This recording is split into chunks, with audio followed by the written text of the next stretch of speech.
Bernard Louis-Roch est l'invité des décideurs de la finance aujourd'hui. C'est le fondateur de Truffle Capital, une société de capital risque créée en septembre 2001. Et oui, une date qui a son importance. 500 millions d'euros d'encours sous gestion. On va parler de l'actualité du capital risque en France.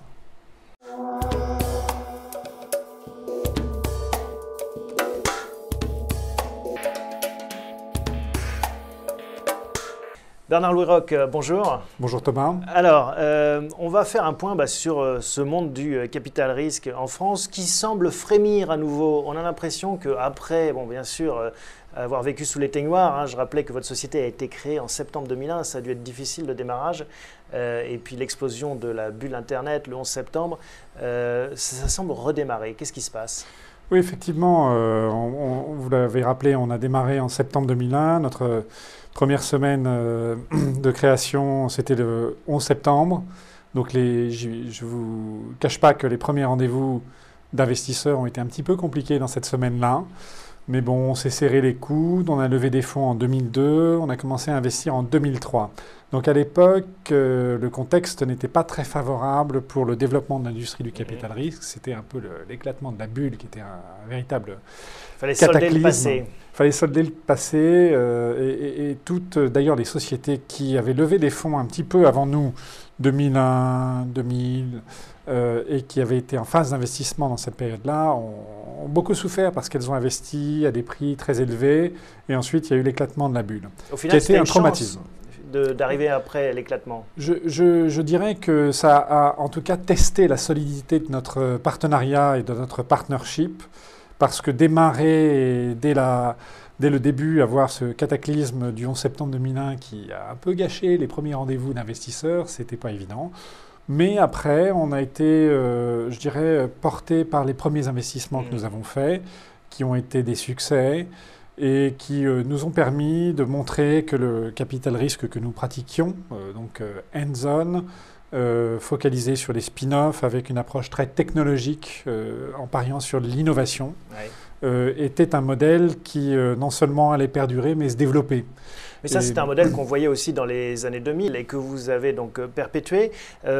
Malgré cela, j'ai l'impression que ça accélère en ce moment, cet univers des startups, du capital risque, et qu'on revient, alors pas à la même frénésie que dans les années 2000, mais à un rythme de croisière un peu plus normal. Il y a plusieurs choses qui ont changé. Il y a la collecte de FCPI qui a été favorisée notamment grâce à des déductions fiscales.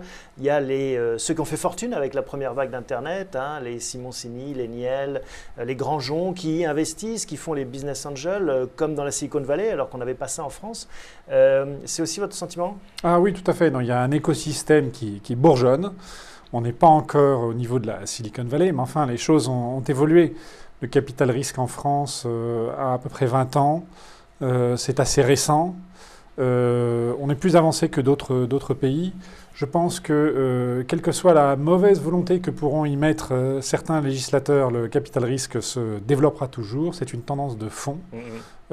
C'est une tendance macroéconomique. Et côté entrepreneur aussi. Et côté entrepreneur, on a parlé du côté financier. Moi, je suis plutôt très enthousiaste de ce côté-là. Qu'est-ce qui a changé en 20 ans? Ce qui a changé, c'est que ça fait partie de la culture des jeunes générations. Donc aujourd'hui, quand vous avez des proportions importantes, par exemple des écoles de commerce. On me disait qu'à l'ESSEC, c'était jusqu'à un quart de la promotion qui avait déjà eu une expérience entrepreneuriale pendant sa scolarité ou qui allait en avoir une dans les 2 premières années de sortie d'école. Ce qui est énorme. Moi, quand j'y étais, c'était à peine 1%. Corporate finance. Voilà, vous alliez faire du consulting ou de la banque. Donc c'est énorme et vous avez une poussée des jeunes générations vers l'entrepreneuriat. Ce qui est frappant, nous, de l'autre côté, même si on a chez Truffle une culture entrepreneuriale, on a tous créé des entreprises. Mais je dirais que maintenant que nous sommes du côté investisseur, ce qui est frappant pour nous, c'est que les jeunes générations et les moins jeunes, les trentenaires, connaissent sur le bout des doigts cet univers du capital risque. Ça fait partie de leur culture. Et il y a 10 ans, il y a 10-15 ans, il fallait tout expliquer. Donc c'était très différent. Ce qui était un term sheet, voilà. Ce qui était et aujourd'hui, ils sont à l'aise, ils veulent créer, ça fait partie de de leur univers. Et je dirais que c'est perçu comme étant cool. Paradoxalement, ça ne vous complique pas la tâche d'avoir finalement tout ce choix qui s'élargit? Est-ce que c'est plus difficile finalement de repérer les bons? Ça va plus vite. Ça va plus vite. Il vaut mieux travailler dans un environnement où il y a beaucoup de gens qui font beaucoup de choses, parce que finalement il en sort quelque chose, plutôt que d'être dans un environnement d'entrepreneuriat un peu raréfié. Bon, donc vous êtes d'accord avec ce constat, ça va mieux et on le voit avec votre deal flow, on pourrait dire, hein, les derniers investissements dans le non-coté, Booster Media, Utel, Scan and Target et puis un deal qui n'a pas encore été annoncé, qui est encore secret, avec 2 thématiques, mobile, réseaux sociaux. Oui. C'est vraiment ça les 2 mamelles que vous trayez en ce moment? Dans l'innovation actuellement, il se passe énormément de choses. Alors bien entendu, il y a des modèles plus ou moins pérennes, mais on trouve beaucoup de sociétés qui investissent dans la recherche et le développement pour sortir des produits et des technologies qui ont, à mon sens, un avenir important. Moi, je suis en charge de la IT, donc je vous parle de technologie d'information. Nous faisons aussi des investissements dans les sciences de la vie et dans les nouvelles énergies. Dans les 3 secteurs, on voit beaucoup d'innovations et dans les technologies de l'information, le mobile et les médias sociaux, c'est ce qui bourgeonne. Alors il y a beaucoup de besoins différents, mais ce sont 2 tendances d'ailleurs qui ne s'excluent pas mutuellement. De plus en plus, on consomme du média social sur le mobile. Les générations de gens qui seront sur le marché du travail dans 4-5 ans sont des gens dont beaucoup ne pratiquent plus l'ordinateur. Avec une particularité chez Truffle, en tout cas à mon sens, c'est que vous êtes très proche de la bourse. Vous introduisez relativement tôt les participations que vous avez quand elles ne sont pas vendues. Ça correspond à quelle stratégie, ce besoin d'introduction très en amont? On a 2 façons de sortir et notre métier, c'est d'investir dans une société et de sortir, puisque nous avons des investisseurs et que l'on souhaite donner à nos investisseurs des rendements. Donc en fait, l'argent qu'ils nous ont bien voulu nous confier, plus des plus-values qui font qu'ils seront satisfaits, qu'ils voudront à nouveau nous confier de l'argent. Donc notre métier est celui-ci. Et nous le faisons en construisant des sociétés pour qu'elles deviennent des leaders. Il y a 2 façons de sortir. Soit vous vendez la société dans laquelle vous avez investi, donc par exemple à une société plus grosse, et dans ce cas-là, la société, je dirais, peut éventuellement même être un petit peu diluée dans un ensemble plus gros. Ou alors, vous l'introduisez en bourse avec l'espoir et l'ambition qu'elle devienne un leader dans son secteur, qu'elle se développe, qu'elle utilise les capitaux que vous avez levés en bourse pour se développer encore plus vite et devenir une mid-cap, small-cap, large-cap peut-être à terme. Et nous, à ce moment-là, notre sortie n'est pas au moment de l'introduction en bourse, elle est quelques mois, quelques années après, une fois que la société a fait ses preuves. Mais c'est intéressant parce que ça veut dire que la culture du capital risque se répand parmi les jeunes générations, mais il faut aussi la culture financière qui suive et qui prenne le relais très en amont. Pour beaucoup, la bourse, c'est Renault, L'Oréal, des boîtes qui sont des valeurs de bon père de famille. Là, on est prêt à monter dans un train où il est encore naissant, finalement fragile. Oui, tout à fait. Ça manque encore un petit peu en France. Je dirais que la différence est flagrante par rapport à Londres, bien sûr, mais surtout par rapport à l'Amérique, où aux États-Unis, il y a une multitude d'investisseurs dans les valeurs de croissance qui, pour certains, diversifient leur patrimoine, pour d'autres, boostent un peu le rendement et sont prêts à faire des paris. Et certains de ces paris vont donner des multiples tellement importants que ça va effectivement changer leur profil d'investissement. En France, c'est plus rare. D'abord, la France est un pays plus petit que l'Amérique. Donc, on est un petit peu coincé dans cet hexagone. Et je dirais que la proportion d'investisseurs qui investissent en société de valeur de croissance est moindre. Donc, marché plus petit, moindre proportion, l'équation est facile à Et ça ne vous empêche pas d'y aller. Il y a eu les succès de Carmat, vous avez introduit Neovax, Deinov, vous êtes en train de mettre sur le marché Lead Media Group, et puis dans les tuyaux, il y a Vexim aussi. Donc ça, c'est vraiment quelque chose que vous poussez vraiment parce que ça apporte plusieurs choses, liquidité, monnaie d'échange, hein, si on veut grossir, et puis bien sûr aussi une réputation qui est importante. Hein. Voilà, en fait, on cherche à donner à ces sociétés les moyens de se développer sur le moyen long terme et, si possible, d'être l'entité qui restera dans 4-5 ans et qui absorbera d'autres sociétés plutôt que la société qui est vendue. Ça, c'est le pari d'une société cotée en bourse, par opposition à certaines autres sociétés qu'on préfère vendre. Donc, au moment de l'introduction en bourse, compte tenu des paramètres qu'on a définis, c'est vrai qu'on part avec un petit handicap par rapport à nos confrères anglo-saxons. On fait des valorisations qui sont moindres. Ça, les investisseurs ne s'en rendent pas toujours compte, mais les valorisations sont moindres ici qu'en Amérique. Ensuite, pourquoi on le fait ? Eh bien, je dirais parce qu'il vaut mieux faire ça que, je dirais, ne pas le faire. Si on prend l'exemple de Lead Media, qui est une société qui a vocation à devenir un des leaders de son marché au Brésil, cette société fait déjà la plupart de son chiffre d'affaires aujourd'hui au Brésil. Et l'introduction en bourse, au-delà des capitaux levés, c'est aussi une étape clé, un milestone, notamment vis-à-vis du marché brésilien, où là, l'ensemble des interlocuteurs, qu'ils soient clients ou qu'ils soient potentiels cibles d'acquisition, sont très impressionnés par le fait que nous soyons cotés. Ils n'ont pas ça là-bas. Et c'est aussi une monnaie d'échange, c'est-à-dire qu'on va non plus acheter simplement avec du cash, mais en equity. Donc si vous achetez par exemple moitié en cash, moitié en equity une société, vous avez une puissance d'achat qui est double. Bien sûr. Compte tenu de la croissance qu'il y a là-bas, c'est un potentiel énorme. Alors ça nous amène au Brésil. Vous disiez on est un peu étriqué dans notre hexagone et en effet hein, la croissance est poussive, on se plaint de la crise. Vous avez découvert le Brésil il y a 2 ans maintenant. Et vous dites, voilà, c'est là-bas que ça se passe, il faut ouvrir les fenêtres, regarder des pays comme ça change tout. D'ailleurs, à tel point que vous voulez ouvrir Truffle Capital un bureau au Brésil. Oui, tout à fait. Oui, j'ai découvert ça il y a 2 ans. Ma fréquence de voyage sur place s'est accrue énormément. Et le potentiel est tel que nous voyons beaucoup de synergies avec notre activité en France, en Europe d'ailleurs. En Europe, nous avons de très brillants ingénieurs qui font quand même des technologies souvent très pointues.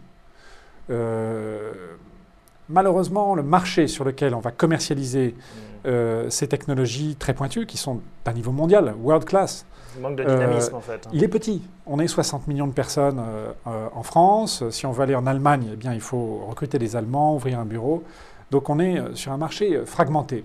Et là-bas, vous avez un marché de 200 millions de personnes, une croissance énorme, qui peut s'emballer, mais qui reste quand même une croissance énorme, et un léger rattrapage à faire au niveau technologique. Ce qui fait qu'on arrive sur un marché où nos technologies sont bienvenues.